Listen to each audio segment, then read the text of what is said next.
Imagine a plantation so feared that people whispered it was the farm of death.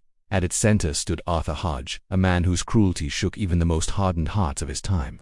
Born into wealth and power in the early 1800s, Hodgetree's life seemed destined for greatness. But instead of leaving a legacy of kindness and prosperity, he became known for something far more sinister, earning the chilling title of the cruelest man on earth. While many slave owners whipped and beat their human property, Hodge was notorious for his relentless and sadistic punishments. One of his most infamous acts was tying up slaves and throwing them into a boiling cauldron of water, all for minor infractions or simply to satisfy his sadistic whims. Survivors later described the horrific sight of their friends and family members being boiled alive, their screams echoing across the plantation, a haunting testament to their pain and suffering. But Hodge's atrocities didn't end there. He delighted in whipping slaves until they died, sometimes going as far as to cut off their limbs as punishment.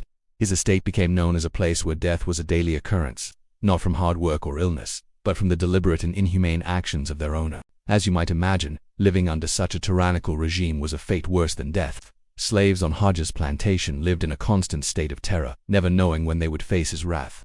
Hodge took great pleasure in wielding this power, relishing in the fear that kept them obedient. The question is, why did he do it?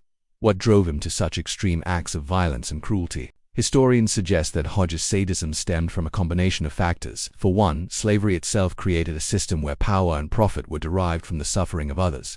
This dehumanizing institution provided a perfect breeding ground for someone like Hodge, who was willing to exploit and abuse his position for personal gratification. Additionally, Hodge's upbringing and personal circumstances likely played a role in shaping his sadistic tendencies. Although details of his early life are scarce, it's possible that he grew up witnessing or experiencing violence and cruelty, which may have desensitized him to the suffering of others. Furthermore, Hodge's wealth and status provided him with a sense of impunity, allowing him to act with little fear of consequences. After all, in a society where slavery was legal and white people had more rights than people of color, challenging or punishing a wealthy white man was often easier said than done. Hodge's reign of terror continued for years, leaving an indelible mark on the lives of countless slaves. But eventually his cruelty caught up with him. In 1811 he was arrested and tried for the murder of a slave named Demos. Despite his peers' best efforts to protect him, evidence of Hodge's brutality was too damning to ignore. He was found guilty and sentenced to death by hanging. When Arthur Hodge's name is mentioned today, it's not as a wealthy plantation owner or a respected member of society, but as a symbol of cruelty and oppression. His story serves as a reminder of the darkest aspects of humanity and the horrors that can unfold when power goes unchecked.